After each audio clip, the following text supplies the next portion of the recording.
baik Bapak Mama, rekan sekerja Yesus Kristus, penatua, diaken, roster, dan keluarga dari Ibu Diaken Deborah.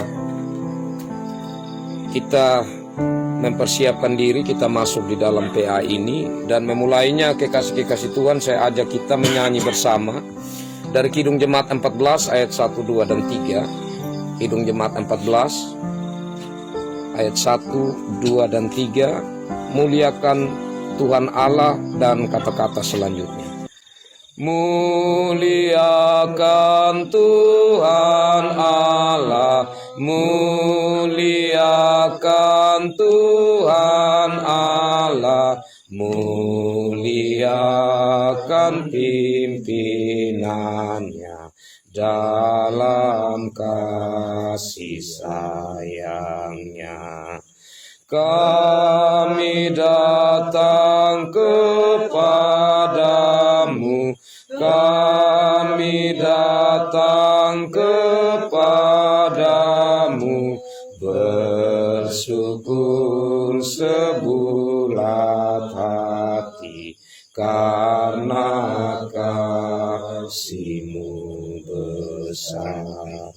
Kau dekat dengan firman-Mu, Kau dekat dengan firman-Mu, ya berfirmanlah ya Tuhan, kami siap mendengar. Mari kita berdoa. Kami datang ke hadapan hadirat-Mu ya Tuhan, kami sungguh bersyukur karena kesempatan indah kembali Tuhan berikan bagi kami sebagai rekan-rekan sekerja Yesus Kristus untuk ber-PA bersama di rumah tangga Ibu Diaken Deborah Kokadi. Ya Allah Bapa dalam kerajaan sorga, kami bersyukur karena dalam kesempatan ini Tuhan memberi kesempatan untuk kami saling berbagi kasih. Di saat kami bertemu bersama, kami bercerita, kami boleh berbagi pengalaman iman bersama. Dan saat ini Tuhan berikan kesempatan untuk kami boleh berteduh diri di hadapan hadirat Tuhan, beribadah bersama, memuji memuliakan nama Tuhan. Dan sebentar lagi kami akan membaca, merenungkan akan kebenaran sabda Tuhan. Ya Tuhan, kami menyadari akan keterbatasan kami. Kami menyadari bahwa kami tidak mampu untuk berbicara tentang firman Tuhan, untuk merenungkan firman-Mu ini sesuai dengan maksud Tuhan. Karena itu biarlah saat ini hamba-Mu yang Tuhan percayakan untuk memandu PA ini, Tuhan sendiri yang berbicara lewat hamba-Mu ini. Roh Kudus Tuhan yang berkarya lewat mulut, bibir, pikiran hamba-Mu ini. Sehingga apa yang disampaikan, itulah yang Tuhan maksudkan. Dan kami semua yang mendengar merenungkannya, bahkan yang akan berbagi berkat lewat firman Tuhan ini, Tuhan berkati kami. Roh Kudus Tuhan berkarya di dalam kami masing-masing. Ya Allah Bapa dalam kerajaan sorga, kami membuka hati kami membuka pikiran telinga kami untuk kebenaran sabda Tuhan. Mari bersabdalah ya Tuhan. Dalam Yesus Kristus, firman hidup, kami berdoa kepada Bapa di sorga. Amin. Baik kekasih-kekasih Tuhan, kita masih ada dalam Kejadian pasal 1 sampai pasal 11. Tapi saya memilih bagian firman Tuhan yang kita baca bersama dari Kejadian pasal 8 ayat 1 sampai 22. Saya mohon kita baca berbalasan, yang penatua membacakan ayat yang ganjil dan ibu-ibu diaken membacakan bagian ayat yang genap. Kejadian pasal 8 ayat 1 sampai 22. Kita yang laki-laki kita mulai ya, air bah surut. Kita mulai.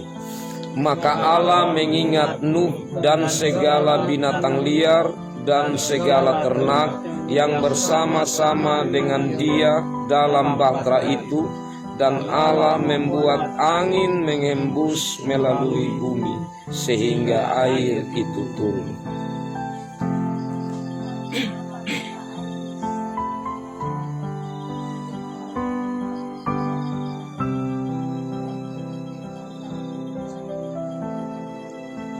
dan makin surutlah air itu dari muka bumi. Demikianlah berkurang air itu sesudah 150 hari.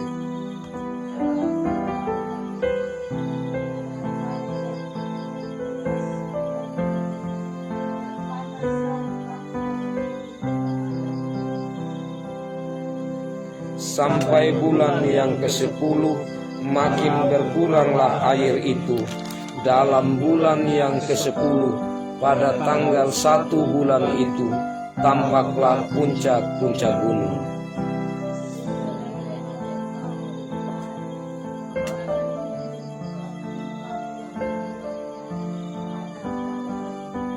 Lalu ia melepaskan seekor burung gagak, dan burung itu terbang pulang pergi sampai air itu menjadi kering dari atas bumi.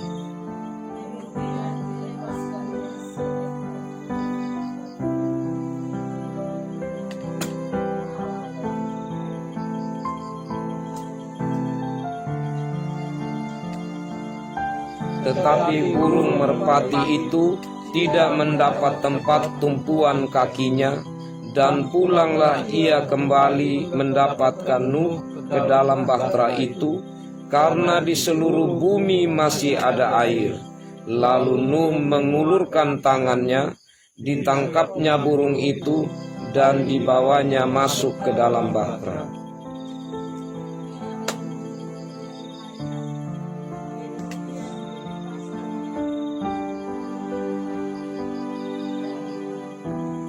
Menjelang waktu senja, pulanglah burung merpati itu mendapatkan Nuh, dan pada paruhnya dibawanya sehelai daun zaitun yang segar. Dari situlah diketahui Nuh bahwa air itu telah berkurang dari atas bumi.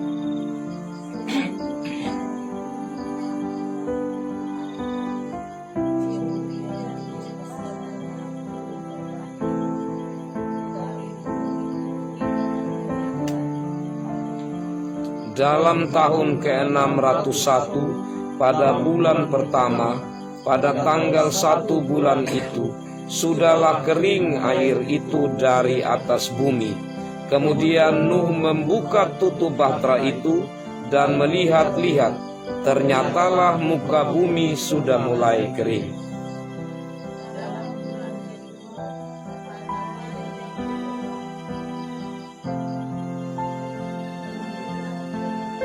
Lalu berfirmanlah Allah kepada Nuh,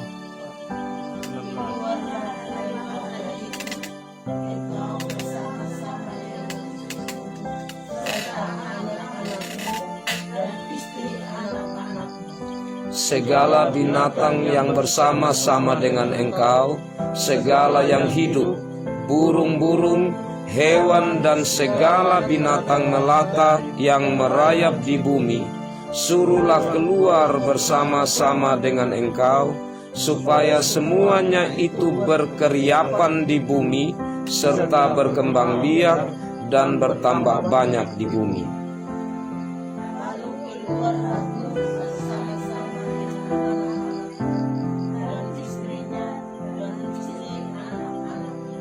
Segala binatang liar, segala binatang melata, dan segala burung, semuanya yang bergerak di bumi, masing-masing menurut jenisnya, keluarlah juga dari bahtera itu.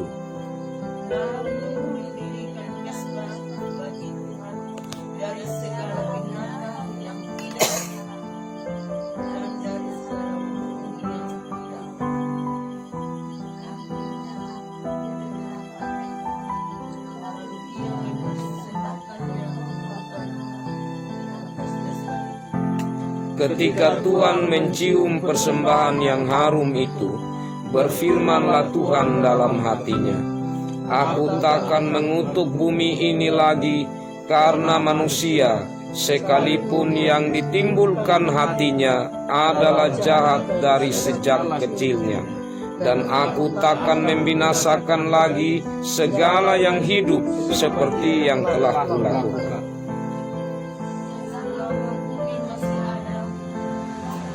takkan berhenti-hentinya musim menabur dan menuai, dingin dan panas, kemarau dan hujan, siang dan malam.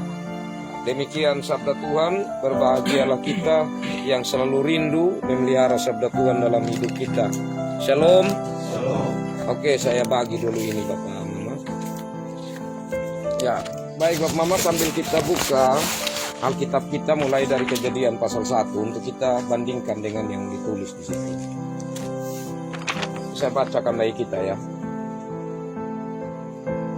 Oke, ini gambaran yang lalu bahwa kitab Kejadian pasal 1 ayat 1 itu kita dapat melihatnya tidak saja dari segi makna, tapi juga dari segi huruf dan angka.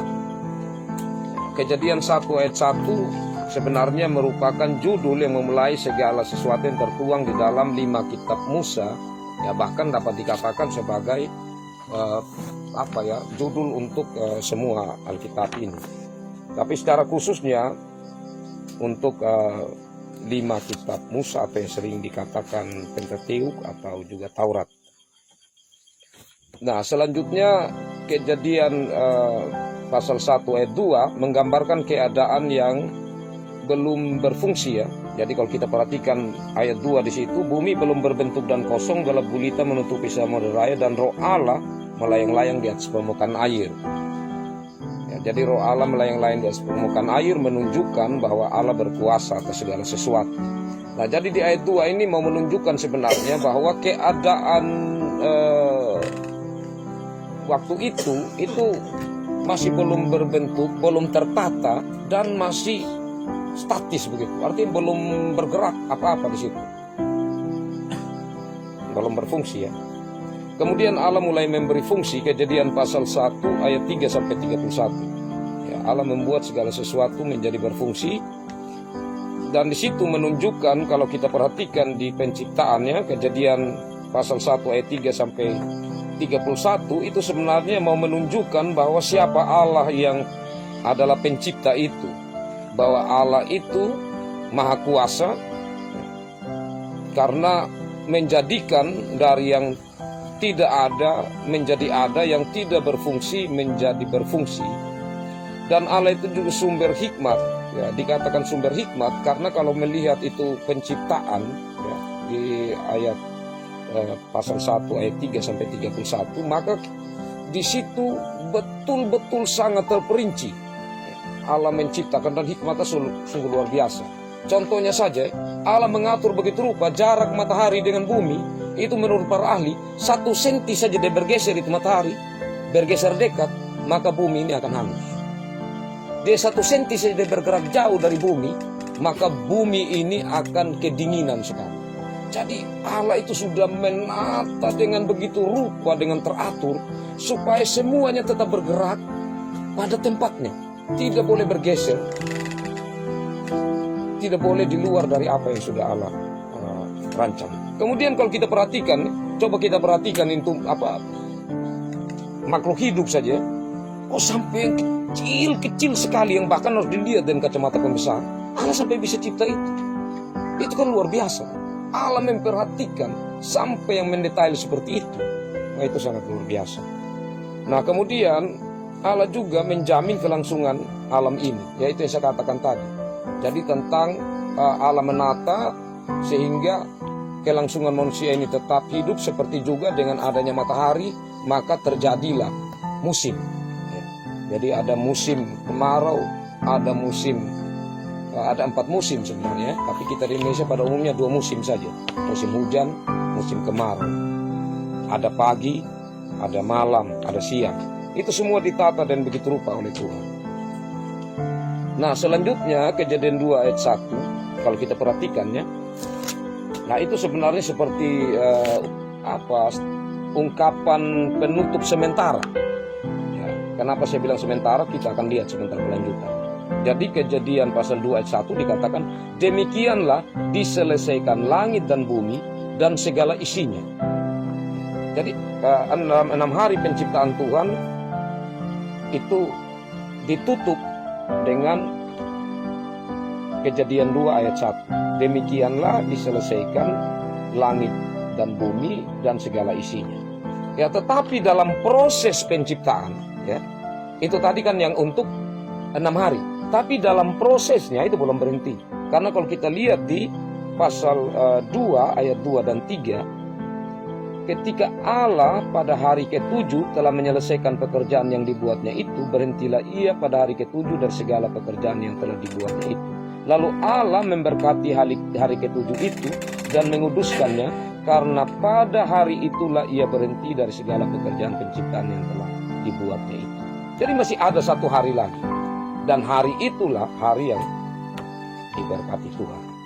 Nah, kita bisa lihat dalam kertas tadi, di situ ada kesejajarannya dalam penciptaan itu, ya, tentang 3 hari penciptaan pertama dan kemudian 3 hari penciptaan berikut, atau pembagiannya dari hari pertama sampai hari ke-3 dan hari ke-4 sampai hari ke-6.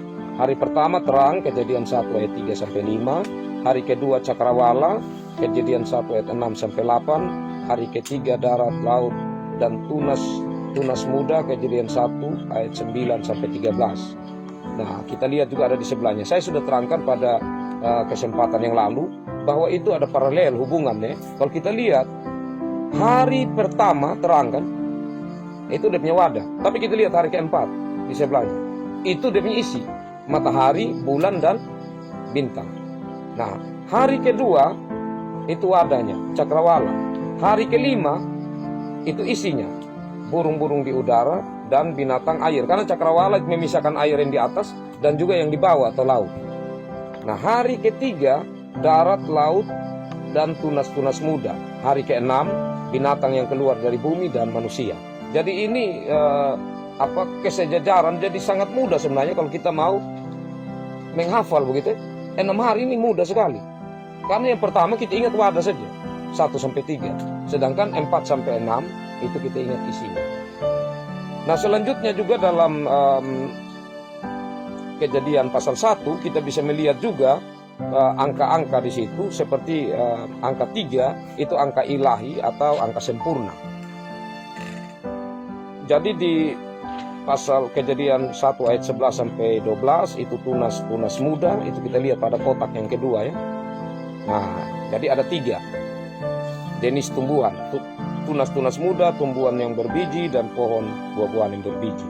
Kemudian di bagian sebelahnya 3 jenis binatang yang keluar dari bumi, ternak, binatang melata, binatang liar. Kemudian ada 3 juga yang diberi kuasa oleh Tuhan kepada manusia, yaitu ikan-ikan di laut, ya, burung-burung di udara, binatang yang merayap. Jadi ini berbicara tentang daerah yang menjadi bagian kekuasaan manusia, ya, wilayah. Jadi laut, langit, dan bumi. Nah, kita sudah tadi di Kejadian 2 ayat 2 sampai 3 Allah mempersiapkan 1 hari khusus yang diberkati untuk Allah sendiri menikmati persekutuan dengan ciptaannya. Kemudian Kejadian 2 ayat 4 ini judul kedua. Nah, tapi lebih fokus, ya, pada perbedaan ciptaan. Jadi bagaimana Allah menciptakan secara khusus manusia itu dari debu tanah, dan kemudian manusia itu menjadi hidup karena Allah yang memberi nafas hidup kepadanya. Ini menggambarkan bahwa nafas hidup itu berasal dari Allah. Jadi saat Allah berkehendak menarik kembali nafas itu dari manusia, ya maka itu milik Allah sendiri karena Allah yang memberi nafas itu. Nah, selanjutnya Kejadian 2 ayat 5 sampai 17, Allah membuat taman dan menempatkan manusia. Pertama-tama tentu Adam dalam taman. Allah memberi tanggung jawab kepada Adam dan perintah yang mengikat keberadaan Adam sebagai ciptaan. Nah, kita ingat bersama bahwa perintah Allah itu adalah ayat 16, lalu Tuhan memberi perintah ini kepada manusia. Semua pohon dalam taman ini boleh kau makan buahnya dengan bebas, tetapi pohon pengetahuan dan selanjutnya. Nah, setelah itu kita juga kalau kita lihat sebelumnya Allah tentu memberi tanggung jawab kepada manusia untuk memelihara taman itu, ya. Nah, kalau kita lihat lanjutannya pada ayat 18, Tuhan Allah berfirman, tidak baik kalau manusia jadi di sini. Allah kemudian menciptakan Hawa yang mengambil dari bagian diri Adam sendiri. Karena itu maka manusia itu sebenarnya satu, perempuan dan laki-laki satu, karena perempuan diambil dari laki-laki. Nah, selanjutnya kita melihat Kejadian 3 ayat 1 sampai 6. Adam dan Hawa jatuh dalam dosa karena ketidaktaatan mereka. Kejadian 3 ayat 7 sampai 13 akibat dosa. Ya, kita ingat yang saya sampaikan yang lalu, yang pertama dilakukan manusia itu karena jatuh dalam dosa, mereka merusak taman, yaitu mengambil daun pohon ara ya, dan menutupi badan mereka. Dan kemudian juga manusia itu menjadi malu ya, karena melihat satu dan yang lain mereka telanjang. Kemudian menjadi takut, karena itu mereka bersembunyi, dan mereka mulai saling menuduh. Dan tuduhan yang pertama yang disampaikan oleh Adam itu, Adam menyalahkan Tuhan karena perempuan yang kau tempatkan di sisi. Jadi luar biasa ya. Bahkan Adam sendiri sudah langsung menyalahkan Tuhan, itu akibat dosa. Kemudian Kejadian 3 ayat 14 sampai 24 itu ada kutukan, hukuman. Jadi kutukan itu kita ingat yang lalu ya. Kalau kita balik di sebelah, coba balik di sebelah, itu kutukan ya. Jadi kalau pertama ada 3 berkat ya. Berkat kepada binatang, Kejadian 1 ayat 22. Berkat kepada manusia, Kejadian 1 ayat 28. Berkat pada hari ke-7, Kejadian 2 ayat 3. Tapi kutuk kita lihat pertama yang dilakukan itu Kejadian 3 ayat 14 kepada ular. Itu sejajar dengan yang pertama berkat kepada binatang, kutukan kepada ular. Kemudian kepada manusia berkat. Tapi kenapa kutuk itu kepada tanah? Jadi Allah tahan itu kutukan. Hanya Allah berikan hukuman. Hukumannya adalah manusia itu kalau perempuan akan susah saat melahirkan. Kalau laki-laki susah saat mencari nafkah ya. Nah, sedangkan kita ingat yang lalu saya sampaikan bahwa berkat pada hari ke-7, tetapi kenapa kutukan itu justru kepada manusia ya pada saat Kain membunuh Habel. Kenapa? Karena siapa yang masih ingat kenapa? Karena dilakukan itu pada saat ibadah. Jadi Tuhan memberkati hari ke-7, tetapi kenapa Tuhan mengutuk manusia Kain pada waktu itu? Tuhan tidak tahan lagi. Karena Kain membunuh adiknya pada saat ibadah. Jangan lupa itu Bapak Mama, itu penting sekali. Oke, kita lanjut kembali ke sebelah. Kita lanjut sedikit. Kejadian 3 14 sampai 24 ada kutukan, hukuman, tapi juga ada perjanjian. Ya, Kejadian 3 ayat 15 ya. Aku akan mengadakan permusuhan antara engkau dan perempuan ini, antara keturunanmu dan keturunannya akan meremukkan. Itu ada berisi perjanjian di situ. Nah, kemudian juga berada di luar hadirat Tuhan. Jadi kalau kita lihat di bagian akhir Kejadian pasal 3, maka di situ ayat 23 ya, lalu Tuhan Allah mengusir dia dari Taman Eden supaya ia mengusahakan tanah dari mana ia diambil. Jadi keluar dari. Jadi sebenarnya usirnya itu tidak berhak lagi ada di hadirat Tuhan, atau tidak berhak lagi ada di dalam persekutuan yang intim dengan Tuhan. Nah, selanjutnya Kejadian 4 ayat 1 sampai 2, Adam dan Hawa memiliki anak. Dan di situ mulai jelas adanya pembagian pekerjaan. Kita ingat ya bahwa Kain adalah seorang petani, sedangkan Habel adalah seorang peternak. Kejadian 4 ayat 3 sampai 10. Ini ibadah yang sejati ya melawan ibadah yang palsu. Jadi berhubungan dengan iman dan perbuatan. Ya, jadi saya kasih sampai yang lalu bahwa kenapa persembahan itu tidak diterima. Sebenarnya itu kalau kita perhatikan dikatakan Kain dan persembahannya, Habel dan persembahannya. Kain dan persembahan tidak diterima berarti orangnya dan persembahannya. Kenapa? Karena memang Kain dari hatinya saja sudah tidak sungguh-sungguh beribadah kepada Tuhan. Nah, maksudnya di sini kalau kita tarik sedikit di dalam penafsiran bahwa kalau kita memberi persembahan tapi kita sendiri itu tidak beribadah secara atau imannya kita dalam memberi itu tidak sungguh-sungguh, persembahan kita seberapa banyak pun ditolak. Jadi di sini harusnya iman yang sungguh kepada Tuhan mendorong kita untuk memberi persembahan yang sungguh kepada Tuhan. Dan bentuk persembahan yang sungguh kepada Tuhan yang ditunjukkan, kita ingat yang lalu saya katakan itu yang diberikan oleh Habel itu adalah lemak. Jadi lemak dari daging itu yang berbuah harum, itu yang menyenangkan hati Tuhan. Kemudian kita lanjut berhubungan dengan iman. Korupsi dosa ya semakin lanjut. Kita melihat bahwa dosa yang terjadi dari Adam dan Hawa itu dia menanjak sampai kepada terjadinya pembunuhan. Dan seperti yang saya sampaikan yang lalu, bahwa ini bukan tentunya satu hal yang baru sama sekali terjadi. Jadi soal ibadah ini paling tidak sudah beberapa kali dilakukan. Dan kalau Bapak Mama baca tentang kekristenan, beda Islam. Kalau Islam itu dia nabi yang pertama itu Adam. Tapi kalau kita Kristen tidak. Nabi yang pertama itu adalah Habel. Kenapa Habel? Karena Habel itu mengingatkan dosa. Ciri khas seorang nabi adalah mengingatkan tentang dosa. Jadi Habel itu kemungkinan besar bahwa sudah beberapa kali bersama dengan Kain membawa persembahan beribadah kepada Tuhan. Tetapi Kain itu selalu saja membuat hal yang merusak persekutuan itu, atau dia sendiri tidak serius di dalam memberi persembahan kepada Tuhan, beribadah kepada Tuhan, sehingga Habel sering menegur dia mulai sakit hati ya. Berulang kali ditegur, berulang kali sakit hati, dan pada akhirnya membunuh. Tidak mungkin dia langsung bunuh kalau belum terjadi kejadian-kejadian sebelumnya. Jadi pastilah sudah berulang kali itu ditegur oleh Habel, yang pada akhirnya Kain sudah pancap puncaknya sehingga ia membunuh. Dan tentang bagaimana sampai membunuh langsung mati, saya sudah sampaikan juga yang lalu, saya tidak ulang lagi.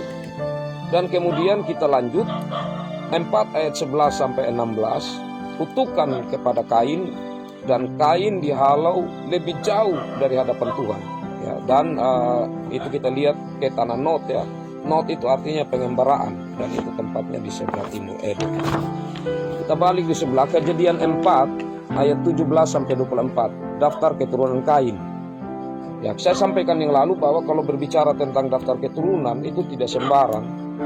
Ya, nama-nama yang tercantum di dalamnya itu semua punya makna untuk direnungkan tentang bagaimana anak-anak Tuhan yang diberkati ya berlawanan dengan anak-anak yang mendapatkan kutukan. Nah, kalau kita perhatikan daftar keturunan Kain ya, dari coba kita perhatikan pasal 4 di Alkitab kita, dari ayat 17 ya. Kita perhatikan di situ. Kain bersetubuh dengan istrinya dan mengandunglah perempuan itu, lalu melahirkan Henok. Kita perhatikan lagi. Kemudian Kain mendirikan suatu kota dan dinamainya kota itu Henok. Nah, ini mulailah Kain ini dia membentengi diri, mulai mendirikan kota. Nanti puncaknya itu di Kejadian pasal 11 Menara Babel. Jadi di sini mulai membentengi diri, mulai mencari nama, mulai membangun kehidupan kesombongan manusia. Nah, kita melihat lagi selanjutnya bagaimana anak atau keturunan dari Kain ya. Kita melihat itu di Lamek ya, anak dari Metusael, itu di pasal ayat 19. Lamek mengambil istri 2 orang laki bernama Ada dan Sila. Dan kita coba perhatikan selanjutnya bagaimana nyanyian Lamek mulai dari ayat 23 pasal 4. Lalu berkatalah Lamek kepada kedua istrinya, Ada dan Sila, dengarkanlah suaraku. Hai istri-istri Lamek, pasanglah telingamu kepada perkataanku ini. Aku telah membunuh seorang laki-laki karena ia melukai aku, membunuh seorang muda karena ia. Nah, ini menunjukkan bahwa kejahatan itu sudah semakin meningkat. Sudah semakin meningkat. Jadi bukan lagi orang memanggil nama Tuhan, menyerukan nama Tuhan, ya, tetapi di situ nyanyian yang disampaikan, nyanyian kesombongan karena membunuh. Nah, dan kemudian kalau kita perhatikan lagi di pasal 4 ayat 25 sampai 26. Nah, ini hadirnya Set sebagai pengganti Habel. Ini menunjukkan bahwa di saat orang mulai ya, keturunan dari Kain yang terkutuk ini mulai dengan kesombongannya, mulai anak-anak si jahat yang dipakai oleh iblis ini mulai berkembang, maka Allah mulai menghadirkan lagi anak-anak Tuhan yang ia berkati. Jadi pasal 4 ayat 25-26 hadirnya Set sebagai pengganti Habel dengan fokus pada anak yang bernama Enos. Enos mewakili manusia yang waktu itu mulai memanggil nama Tuhan. Ini kontras dengan keturunan Kain yang mencari nama sendiri tadi. Jadi mulai di situ keturunan dari anak Tuhan yang diberkati ini, dari Set ini, keturunannya mulai di Enos itu memanggil nama Tuhan.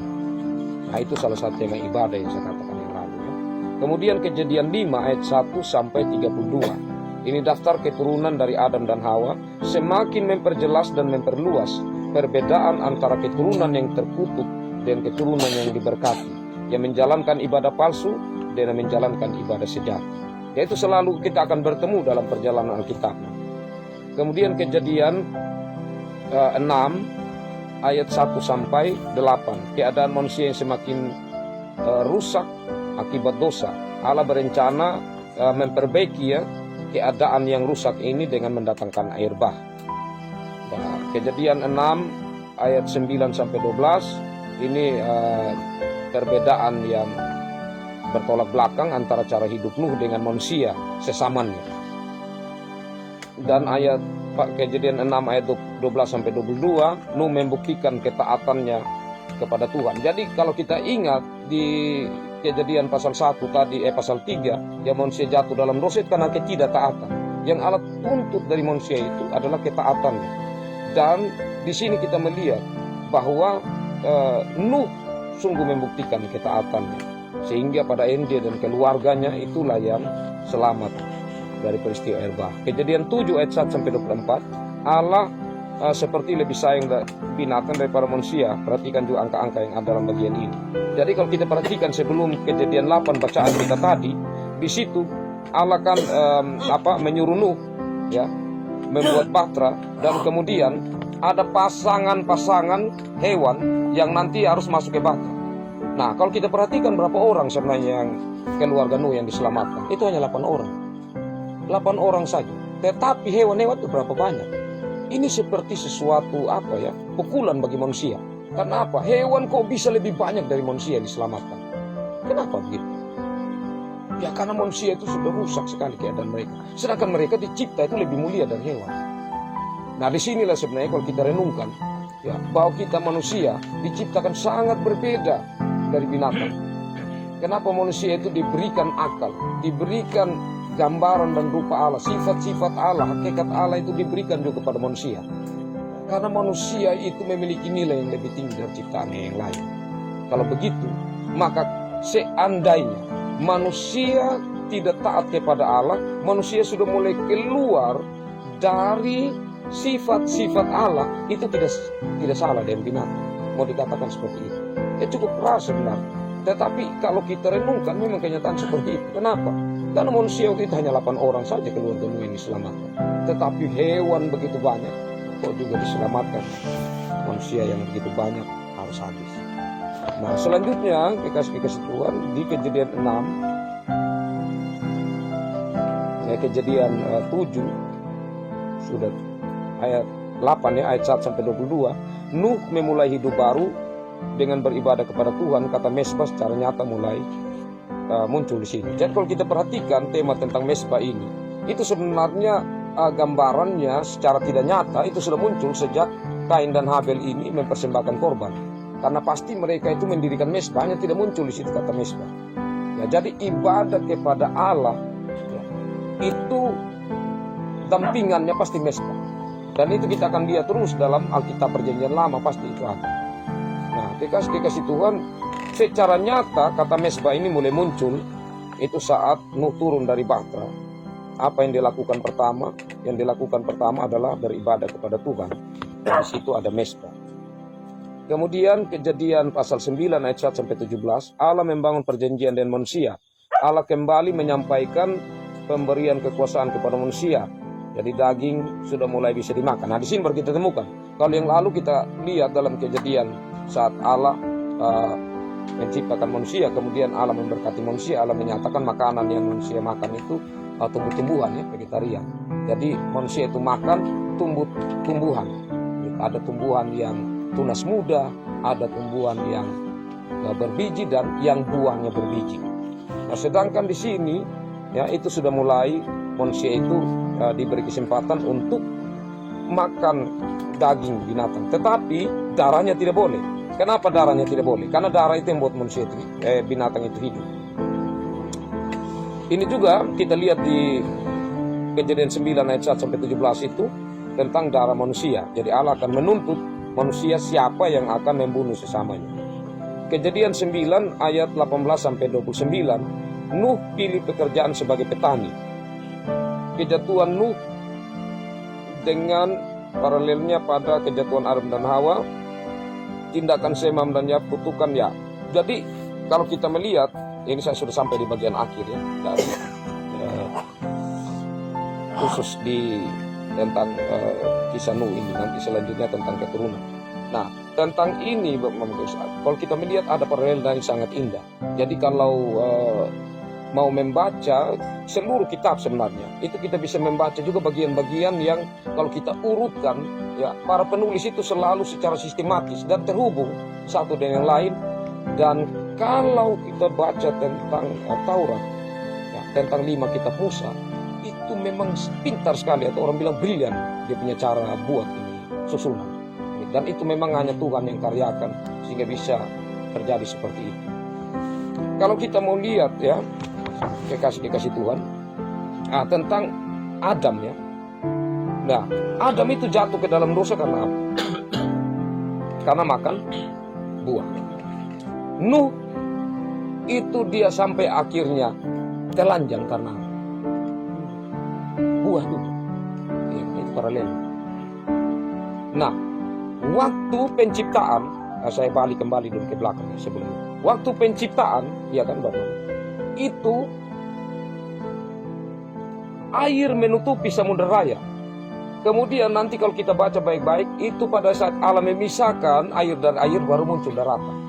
Jadi air seperti bumi ada di bawah. Saat dipisahkan dia muncul. Tapi sekarang dalam kejadian Nuh apa yang terjadi? Air yang tutup kembali, bumi itu paralel, tapi kontras. Jadi air yang di bumi yang terselubung sekarang ditutup kembali. Nah, saat ditutup kembali kita melihat juga di angka-angka. Jadi ada angka 40 tadi kalau dalam bacaan kita, ada angka 7, itu semua punya makna sebenarnya. Nah, selanjutnya tadi ya yang saya katakan bahwa Adam dan Hawa itu jatuh karena buah. Begitupun Nuh jatuh karena buah. Adam dan Hawa sadar mereka telanjang, tetapi Nuh dia tidak sadar. Karena apa? Karena mabuk. Dia tidak sadar.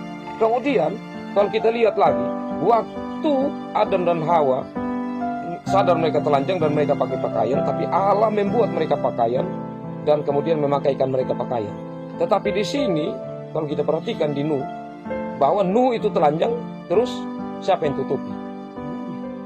Anaknya yaitu Sem dan Yafet. Ya, sedangkan Ham justru dia seperti mengolok ya, melihat keadaan ayah. Bahkan para penafsir ada yang sampai mencari tahu ya, dan itu hampir mungkin. Hampir mungkinnya begini. Ham tidak saja melihat ayahnya telanjang, tetapi waktu Nuh mabuk itu, sementara Nuh itu berhubungan dengan istrinya. Dan Ham saat dia melihat ayahnya mabuk itu, dia kemudian mengambil kesempatan berhubungan dengan mamanya. Karena kalau sekedar saja Nuh ini telanjang, kutukan yang begitu hebat disampaikan kepada Nuh itu hal yang sulit. Tetapi ada sesuatu hal yang sangat besar, dan para penafsir mencoba mencari tahu dengan mencari-cari bahan-bahan atau tulisan-tulisan kuno, dan mereka temukan bahwa ada kemungkinan besar itu. Sampai akhirnya kutukan sangat luar biasa diterima oleh Ham. Coba kita perhatikan di kutukan untuk hamil. Terkutuklah Kanaan, ia menjadi hamba bagi Sem dan Yafet. Bayangkan, dia menjadi hamba untuk kedua saudaranya. Itu di kotak ya. Sem, terpujilah Allah Sem, Kanaan menjadi hamba baginya. Nah, sekarang kalau kita lihat berkat untuk Sem ya. Jadi Sem ini diberkati menjadi tuan untuk Ham. Ham itu menjadi hambanya. Nah, Kemudian Yafet, kalau kita perhatikan, Allah memperluas tempat kediaman Yafet. Ia tinggal dalam kemah-kemah Sem. Berarti Yafet juga masih di bawah dari Sem, ya kan? Meskipun dia juga diberkati, tetapi posisi masih di bawah dari Sem. Tetapi Yafet masih di atas dari Ham, karena Kanaan menjadi hambanya. Nah, siapa itu Sem? Keturunannya Bapak. Keturunan Sem itu Israel. Karena itu bangsa Israel disebut sebagai bangsa Semit. Itu karena dari nama Sem sebagai leluhur mereka. Nah, sedangkan Ham, ya itu Kanaan, Mesir, Babel, Asyur, yang selalu berperang dengan Israel ke depan. Nah, selanjutnya kita melihat di Kejadian pasal 10 ayat 1 sampai 32, daftar keturunan Sem, Ham, dan Yafet yang menggambarkan tentang bagaimana kehidupan keturunan mereka kelak seturut dengan kutuk dan berkat yang diucapkan oleh Nuh. Kejadian 11 ayat 1 sampai 9, bagaimana rusaknya moral manusia yang semakin membelakangi Tuhan, menunjukkan bahayanya manusia bila memuliakan diri sendiri. Kejadian 11 ayat 10 sampai 26 fokus pada munculnya ya lagi keturunan yang diberkati. Setelah kejahatan dipaparkan, daftar keturunan Sem ini mengerucut pada Abram. Kejadian 11 ayat 27 sampai 32, daftar keturunan Terah secara khusus fokus pada akan dipanggilnya Abram. Itu kita bisa lihat dalam kotak daftar keturunan ya. Sampai pada akhirnya di kotak yang terakhir itu, kotak yang terakhir Abram, istrinya Sarai, ya kemudian Ishak, sedangkan Lot itu ya ponaan. Nah, Bapak Mama kekasih Tuhan, kalau kita perhatikan ya, dari yang saya buat ini hanya satu lembar bolak-balik, tetapi ini sudah Kejadian pasal 1 sampai pasal 11. Jadi ini pokok-pokok penting yang kalau Bapak Mama pelajari dengan baik secara perlahan-lahan, membaca ini dan kemudian membaca dari Alkitab, Bapak Mama akan semakin melihat dia punya urutan, semakin melihat urutan. Yang saya maksudkan, kalau kita kembali dari Kejadian, ini seperti sesuatu yang tersembunyi dan kemudian bergerak maju semakin jelas, semakin jelas, semakin jelas. Nah, semakin jelasnya gitu diparalelkan. Yang saya katakan bahwa seperti kejatuhan Nuh itu mengingatkan tentang kejatuhan Adam dan Hawa. Nah, kalau kita lanjut nanti sedikit saja saya sampaikan tentang Musa, dia akan begitu juga nanti sampai kepada Musa. Jadi sampai kepada Musa, kalau kita ingat bagaimana bangsa Israel kan yang lolos keluar dari lautan waktu dikejar oleh Firaun dan tentaranya. Nah, itu kan supaya seperti sudah tertutup kan? Itu air. Kita ingat itu air ya, yang tadi dari kitab Kejadian pasal 1 sampai kepada peristiwa Nuh. Nah, waktu mereka keluar, kalau Bapak mau baca baik-baik di kitab Keluaran, itu sebenarnya banyak sekali hewan juga yang diiring dari Mesir dan keluar dari air laut itu yang lolos. Nah, sedangkan gambaran yang jahat itu, yaitu Firaun dan tentaranya, itu habis dari air. Jadi sebenarnya dia akan seperti mengulang. Nah, itu secara penulisan yang luar biasa ya dari Alkitab ini. Yang kalau kita baca, jadi sebenarnya pasal 1 sampai 11 dari kitab Kejadian sangat menentukan kalau kita mengerti Bapak. Kalau kita mengerti dengan baik, kita akan lebih mudah nanti kalau baca terus. Kita akan lebih mudah, oh begini ya. Oh, dia semakin terang. Sampai kepada Yesus Kristus, kita akan semakin jelas. Contohnya, kenapa saat iblis mencoba Yesus Kristus, dia mulai dengan buah atau makanan kan?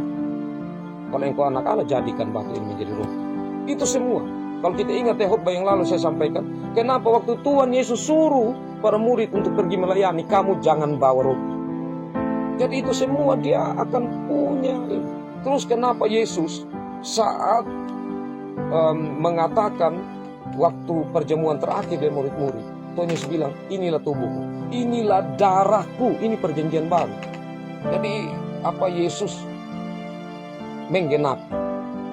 Jadi nanti kita akan temukan perjanjian. Nah, yang menariknya juga di Nuh ini setelah yang pertama tadi ada perjanjian kan, kelak keturunanmu akan meremukkan tumitnya begitu kepada ular, dan kepada keturunan Hawa akan meremukkan kepalanya ular. Nah, kita akan lihat lagi perjanjian waktu Allah berikan perjanjian dengan Nuh bahwa saya tidak akan hukum lagi bumi ini dan air bah. Nah, itu tandanya ada pelangi. Jadi selalu ada perjanjian. Tetapi juga ada satu pokok penting, tema penting yang ada di dalam pasal 1 sampai pasal 11, yaitu ada penghakiman Allah di saat Allah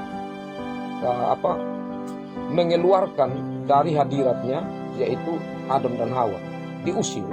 Ya, seperti juga dalam peristiwa Nuh, Allah menghakimi manusia dan air bah, Nuh dan keluarganya selamat. Tetapi juga ada sekaligus di situ berita pembebasan terselip di situ. Seperti Allah memakaikan Adam dan Hawa dengan pakaian, ya, berita pembebasan yang Allah berikan kepada Nuh, ya, di mana ya tentu kalau luput dari peristiwa apa itu sebenarnya kan pembebasan toh, keselamatan karena luput dari air bah dan keluarganya. Jadi sepintas itu Bapak Mama, saya cepat ini kalau Bapak Mama merasa kesulitan, saya pikir sedikit adalah yang ditangkap. Saya berupaya karena kalau saya mau perlahan ini cukup panjang sekali. Baik, saya lebih senang kalau kita saling berbagi Bapak Mama. Jadi lewat ini mungkin kita ada pertanyaan atau menambah supaya kita lebih memperkaya lagi. Sebenarnya banyak hal sekali kalau kita mau tanyakan dari ini. Saya berikan kesempatan. Ya, baik, terima kasih. Nah, pertanyaan menarik sekali. Karena hari Sabat itu hari Sabtu kalau bangsa Israel ya. Jadi hitungan bangsa Israel itu kalau hari itu mulai dari sore.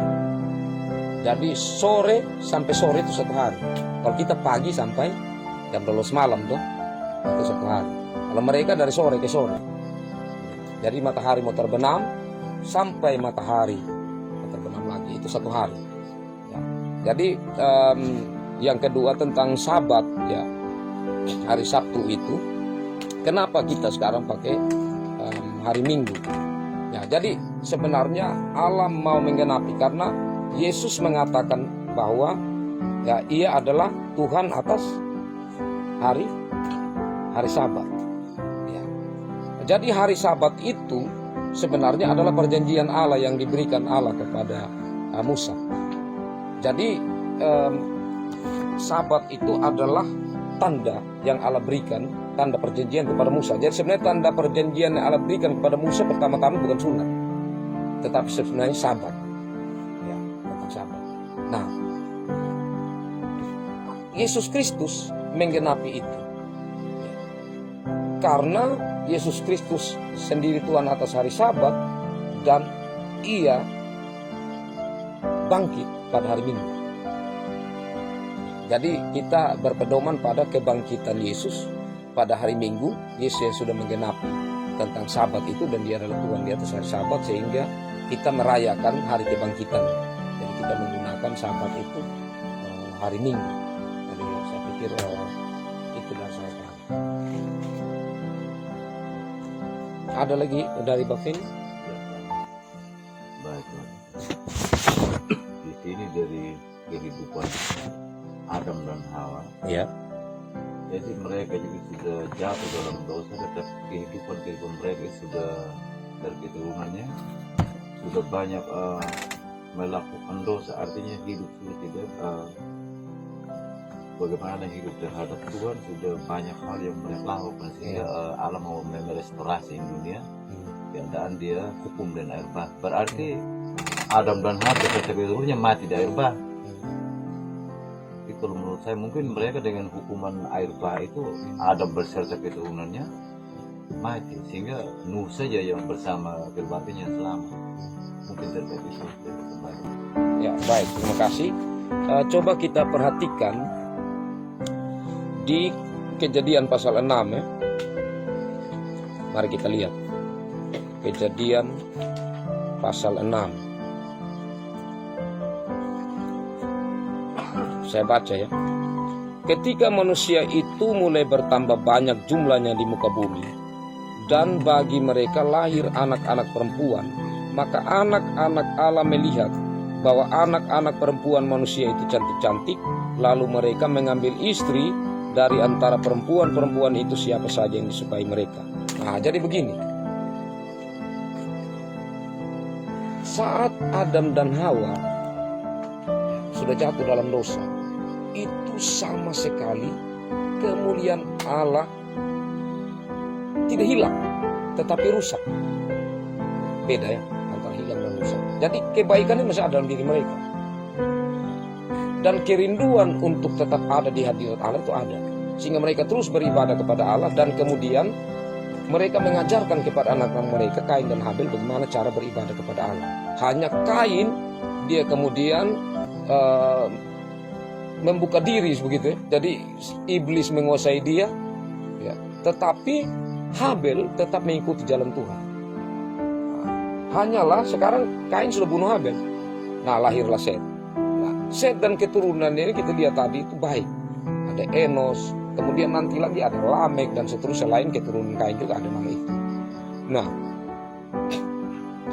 tetapi dalam perkembangan selanjutnya kita melihat di Kejadian pasal 6 ini, anak-anak Tuhan yang baik tadi ini, mereka mulai tertarik lagi dengan anak-anak manusia, gitu. Anak-anak Allah tertarik melihat anak-anak perempuan manusia yang cantik. Jadi ini maksudnya anak-anak Allah yang mewakili anak-anak yang diberkati ya. Sedangkan anak-anak manusia mewakili yang dikutuk tadi. Tetapi anak-anak manusia ini tergoda dengan ini, anak-anak Allah tergoda dengan anak manusia. Maka di situ hancur sudah ini kehidupan. Tetapi dari antara itu masih ada yang tetap taat, yaitu Nuh dan keluarganya. Nah, jadi seperti Mbak Feli bilang, yaitu mereka sudah keturunan itu yang habis sudah hanya ini Nuh dan keluarganya selamat. Itu karena ini tadi berhubungan dengan kuncinya ada di pasal 6. Terima kasih Mbak Feli. Masih ada lagi Mbak Feli? Martinus, Mam Cesa, Mbak Eko. Masih ada lagi Bapak? Silakan Bapak. Kalau dilihat dari itu, baru gilirannya Habel dibuang nama Tuhan. Artinya mulai menyatakan mereka memberikan persembahan gitu ya. Nah, sedangkan Adam dia itu tidak menunjukkan contoh pada anak-anak itu. Kenapa? Kok anaknya yang baru saat itu memanggil nama Tuhan, mengadakan, ya katakanlah, baru bisa memberi persembahan, berdoa. Sementara dalam keluarganya Adam ini paling tidak kan memberi contoh anak-anaknya untuk berdoa dan sebagainya begitu. Nah itu kira-kira gimana? Oh iya, jadi memang tidak diceritakan di dalam Alkitab secara lebih terperinci ya. Tetapi mari kita perhatikan baik-baik. Nah, saya mulai dari setelah kejatuhan ya. Nah, setelah kejatuhan manusia di Taman Eden di pasal 3 ya. Nah, itu kita mulai melihat di pasal 3 ayat 20. Pasal 3 ayat 20. Manusia itu memberi nama Hawa kepada istrinya, sebab dialah yang menjadi ibu semua yang hidup. Di situ sudah mulai menunjukkan bahwa Adam ini tetap melekat hatinya dengan Tuhan ya, meskipun sudah jatuh dalam dosa ya. Kenapa? Nama positif ini yang diberikan kepada Hawa kan, ibu dari segala yang hidup ya. Itu pertama ya, tanda.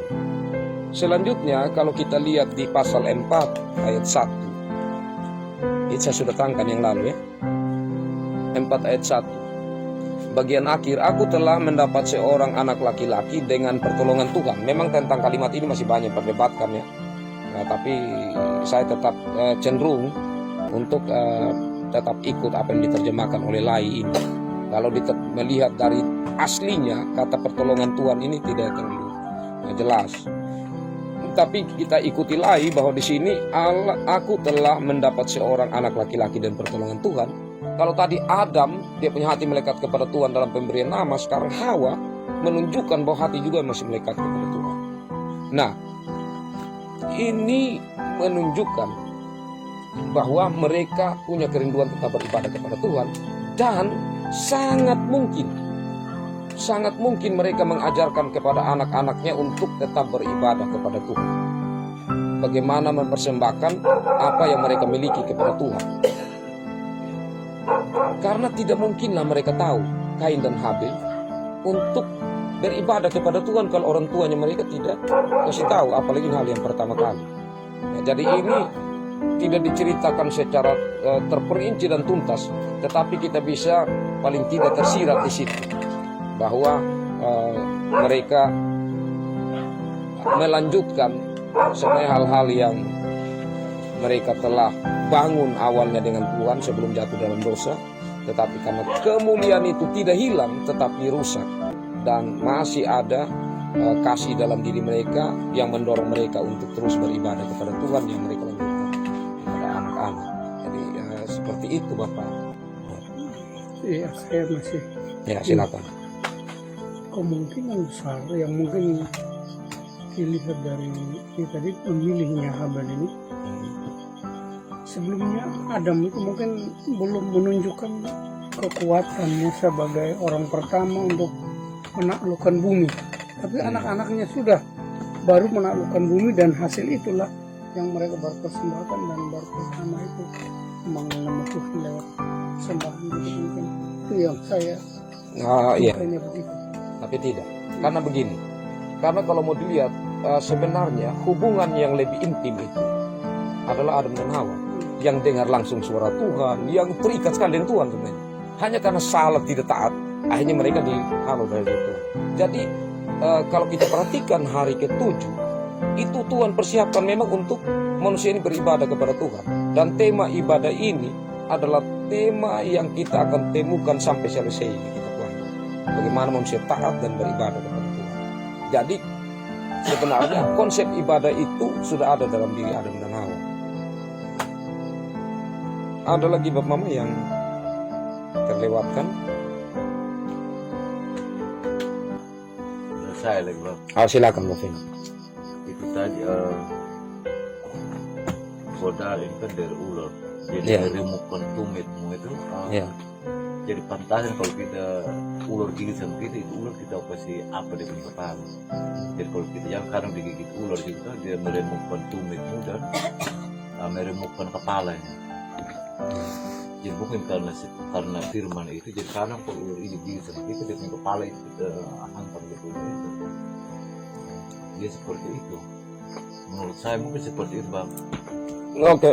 Meremukkan tumit. Ya. Baik, itu tafsiran harfiah. Itu memang dia punya makna teologi sebenarnya. Yang saya katakan tadi, dari yang tersembunyi, ya, nanti dia menjadi terang itu dalam Kristus. Dari saat Yesus disalib, saat kakinya dipaku, itu sudah sebenarnya ular meremukkan tumit dari keturunan perempuan. Tetapi saat Yesus mengatakan sudah selesai, ya, saat Tuhan nyatakan Yesus sudah selesai, itu sudah Yesus meremukkan kepala ular. Dan hanya tinggal tunggu 3 hari kemudian Yesus bangkit dan maut sudah tidak berkuasa. Jadi saya pikir di situ dia lebih kepada satu perjanjian yang kenapa? Karena berhubungan juga dengan kata kuncinya Hawa. Tuhan tidak bilang perjanjian itu keturunan engkau Adam dan Hawa, tidak. Hanya keturunan Hawa. Nah, keturunan Hawa siapa? Hanya Yesus saja tanpa ayat. Maksudnya tanpa hubungan kan? Hanya keturunan Hawa itu hanya Yesus saja yang lahir secara Roh Kudus. Jadi dia punya kata kuncinya ada di situ. Baik, terima kasih Bapak ini. Ada lagi Bapak Mama? Memang banyak sekali pertanyaan kalau kita melihat di situ. Tidak apa-apa juga meskipun pertanyaan yang ya sebenarnya tidak terlalu akan membuat kita punya iman itu dia bertumbuh atau tidak. Tetapi paling tidak tahu banyak hal sehingga kalau ditanya kita majelis atau tidak ditanya pun kita semakin memahami kitab dan iman kita bertumbuh lewat pengetahuan. Nah, masih ada Bapak Mama? Oke, kalau tidak ada saya mau sampaikan begini Bapak. Kenapa kita perlu belajar secara serius begini? Iman itu penting, tetapi bagaimana iman dipertanggungjawabkan itu lewat pengetahuan. Karena itu Tuhan ciptakan kita manusia ini punya rasio, punya IQ, gitu, punya pemahaman yang lebih dari binatang. Binatang ini hanya sebatas naluri saja. Dia tidak bisa berpikir lebih tinggi lagi. Tetapi kenapa kita manusia ini? Supaya kita bertanggung jawab atas iman kita. Jadi iman kita ini pertama-tama bertanggung jawab kepada Tuhan yang kita percaya. Tetapi juga mempertanggungjawabkan kepada sesama untuk supaya mereka kita tarik datang kepada Tuhan. Bagaimana kita sendiri meragu-ragukan tentang pemahaman Alkitab ya, untuk kita menarik orang lain, sedangkan kita sendiri ragu. Memahami firman Tuhan ya, sedikit demi sedikit supaya kita bisa bertanggungjawabkan. Ini yang saya percaya. Saya sungguh-sungguh percaya karena Alkitab ini firman Tuhan dan bisa dipertanggungjawabkan. Ya saya pikir itu penting, sehingga saya harapkan Bapak Mama kita sama-sama tidak jemu-jemu. Ya, kita tidak jemu-jemu. Saya saja sudah sekolah 5 tahun, sekarang sudah lewat masa fikar, bahkan tahun ke-15 di Jemaat Umanda. Tapi saya terus belajar, karena memang ini hal yang terus harus didalami, harus semakin didalami. Dan bersyukur Bapak Mama kita perlahan-lahan belajar. Karena itu kita bersyukur untuk setiap kesempatan indah yang Tuhan berikan untuk kita sama-sama ada belajar seperti ini. Jadi ini saja penutup yang saya sampaikan untuk sekiranya kita tetap semangat Bapak Mama untuk kelanjutan nanti di kitab kelanjutan dari pasal 12 dan selanjutnya. Ya sampai di sini firman Tuhan. Tuhan memberkati firman-Nya dan memberkati kita semua, dan terima kasih Bapak-bapak yang sudah juga memberi pertanyaan-pertanyaan yang membuat kita semakin menambah pemahaman lagi dari firman Tuhan. Amin. Mari kita bersama-sama menyanyi dari Kidung Jemaat 346 ayat 1. Tuhan Allah beserta engkau, dan kata-kata selain 346. Tuhan Allah beserta engkau sampai bertemu kembali. Kasih Kristus mengawali. Tuhan Allah beserta engkau sampai bertemu,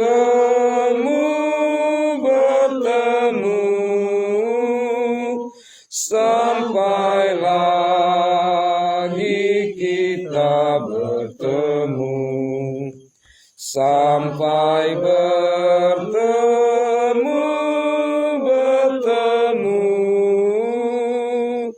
Tuhan Allah beserta engkau. Kita akan masuk dalam doa syukur syafaat. Mari kita satu dalam doa. Kita berdoa. Kembali kami datang ke hadapan hadirat-Mu ya Tuhan. Kami sungguh bersyukur untuk kesempatan indah ini. Tuhan memberi kesempatan untuk kami perlahan-lahan kembali melihat firman Tuhan dan kedalamannya. Kami sungguh menyadari Tuhan, kami sangat terbatas untuk memahami maksud firman. Tapi sungguh kami percaya bahwa Roh Kudus Tuhan menolong kami. Karena Tuhan yang sudah memanggil kami, Tuhan yang sudah menetapkan kami untuk menjadi pengikut Kristus, bahkan untuk melayani Tuhan dalam jabatan majelis jemaat Koster di tengah-tengah jemaat Ukmada, khususnya di pusat Ukmada ini. Kami sungguh yakin dan percaya bahwa Roh Kudus Tuhan terus memperlengkapi kami, terus menopang kami. Ya Allah Bapa dalam kerajaan sorga, dalam kesempatan ini kami bersama-sama mendoakan untuk rekan-rekan majelis yang tidak berkesempatan hadir. Tuhan, kami tidak tahu keberadaan mereka satu persatu, tapi kami mohon biarlah Roh Kudus Tuhan menggerakkan, sehingga ke depannya kami semakin banyak, kami semakin membuka diri kami untuk belajar mendalami firman Tuhan, untuk kami semakin mengenal Tuhan dan kehendak Tuhan, maksud dan rancangan-rancangan Tuhan dalam hidup ini. Terlebih khususnya dalam tugas pelayanan yang Tuhan anugerahkan. Untuk jemaat Tuhan semakin bertumbuh lewat kami yang Tuhan pakai untuk memberitakan sabda. Ya Allah Bapa di sorga, dalam kesempatan ini kami yang hadir di sini, kami mendoakan keluarga ini. Tuhan, mari berkati Bapak Cesar sekeluarga. Berkati Bapak Cesar sebagai kepala keluarga, sebagai suami, sebagai ayah. Tuhan yang memberi hamba-Mu ini tanggung jawab dalam rumah tangga. Tuhan, mari perlengkapi terus hamba-Mu ini dengan hikmat, kekuatan, kebijaksanaan dari Tuhan. Dan terlebih khususnya juga hamba-Mu sering mengalami sakit. Tuhan, mari berkati hamba-Mu. Tuhan, mari dengar suara kami, terlebih khususnya Bapak Cesar yang terus memohon kepada Tuhan.